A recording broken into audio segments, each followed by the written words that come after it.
guys may notice that I am actually in a different fish room today. We are here with Mike Ellerby, and he's going to be sharing his background and story, how he got into the aquarium hobby, how he really feels like it can save people's lives, and his message is a really strong one.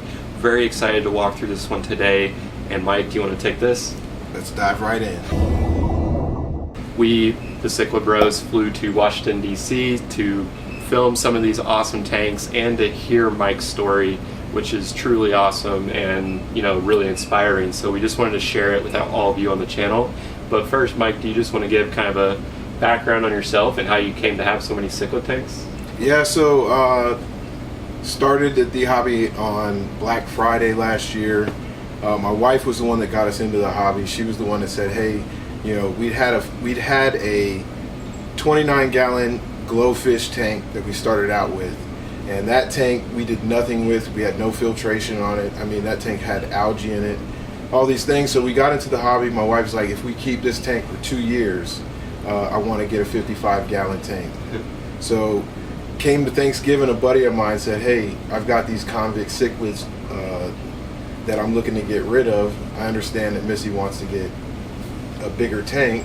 Why don't we start with that? So he gave us 3 cichlids. I put them in that 29-gallon tank, and I was sitting there looking at them with no filtration, and I could just see the discomfort in the fish. So I'm like, I'm gonna go get this 55-gallon for tonight. So I went out Black Friday, bought a 55-gallon tank, put the convicts in there with, you know, with no information. Like, I just went to PetSmart, they gave me the tank, and put the fish in there, and next thing I know, I had ick. And what that was, it forced me to kind of do the research, start to get on YouTube, and that's where I found you guys. So, you know, and that's where we are today. So you went from one tank, a 29-gallon, to how many do you have down here? So I have 15 tanks now, 15 running tanks of all different kinds. I've got African cichlids, South American cichlids, Central American cichlids. And it was one of those things where I felt like in order to learn at the fastest pace I could, I had to immerse myself in the hobby. So, like I was telling you before, you know, I watched all your videos, and going around the room, like, you'll see the influence that you guys have in each tank down here. Yeah, that's something we were talking about when we first got down here, is how we have a lot of similar tank setups. This Hat and Peacock tank looks very similar to mine at home. It has a lot of similar fish. Alec has a lot of similar fish, and then there's also South American and Central American tanks like Quinn likes to keep. And I definitely would like to go through the fish room and get a little in-depth background on each tank later on. But do you want to talk a little bit about what made you get into aquariums and just what the interest was there? Yeah, absolutely. So growing up, I'm a big sports guy. I played golf my entire life, and joining the military, you don't get a whole lot of time to do things outside of your job. So for me, the past 11, 12 years, my outlet has always been golf. Well, July of 2021, I got into a motor vehicle accident where I was hit by a semi. That accident left me injured enough to where I required to have neck surgery on my C5 to C7 vertebrae, which obviously took me out of playing golf for a significant amount of time. So I was sitting around that whole time healing and doing things really with no outlet, nothing to do. And timing wise, it just timed itself where that was the same year that my buddy introduced us to the convict cichlids, got into it. So that first fish tank that I had and my first experience with watching you guys on YouTube, it gave me that feeling of what I was missing, that outlet that I was lacking.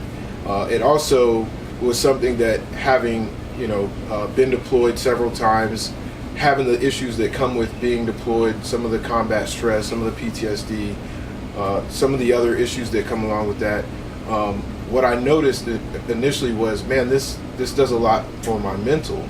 It gives me the ability to focus on quieting my mind. I have the ability to come downstairs and watch the peacefulness of the fish, how they move, how they interact.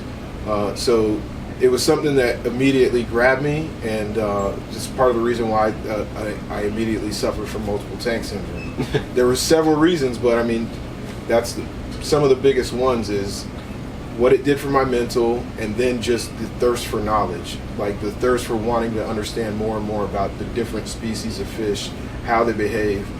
And it's funny because that first interaction I had with convict cichlids, it was like watching a soap opera. Like, you had the little female, then we had two males at the time, and it seemed like the males would fight over who was going to be with the female, and she would gallivant, like she would strut her stuff. So it was entertaining, and just for all of those reasons, it was something that, you know, it filled the void. Absolutely. And you also talked to us a little bit about, you know, why you invited us here was to kind of share your background and story, but also with other people that have been enlisted in the service. So yeah, I mean, my goal with the hobby and wanting you guys to come here is you guys have the platform, you have the reach, that I feel like you can definitely reach people who need the same type of interaction in their lives, be it with fish or anything else. What I found in this hobby, and what I want to share with people who might be suffering from some of the things that I was dealing with, is the peaceful serenity of the hobby. And that's my goal, is to spread the hobby to people, first responders, service members, anybody that has suffered any type of trauma and is looking for an outlet, that a peaceful outlet. I would share with them that this is probably one of the best ways to do it. Yeah, I love that. And you also mentioned how you would like to get just more of a community around Washington, D.C. into the hobby with things like fish swaps and more fish stores and things like that, Yeah. which I think is a great location to kind of bring that to. So really appreciate that. Yeah, no, I appreciate all of you guys being here. Like, I'm hoping that we can reach the people that desperately need the help. And I know it's going to be a long project for me, and you guys coming out at the very beginning of what my vision is it means a lot. And I really do hope that we have the ability to reach out, because there are a lot of people that desperately need it. Absolutely. And you already have an Instagram, so people can go to that. We'll leave it in the description below, that has a lot of the fish and aquariums that you'll see today. But you're also going to be starting up a YouTube channel, and we'll also link to that. And that's, again, to try and reach similar first responders and service members who have been impacted similar to you in life and have the need or the want to have some tranquility or peace in their life. Right. Well, so the idea that I have is the idea for my company that doesn't exist is Sick Psyche, and the thought behind that is my passion for the cichlids. The psyche piece is obviously for what it does for your mental, and then you combine the two, and it's one of those play on words with Sick Psyche. And I also, it's something that I was able to take from you guys, with you guys being Cichlid brothers. Obviously you guys play on that, and with what you've been able to do, the people that you've been able to reach,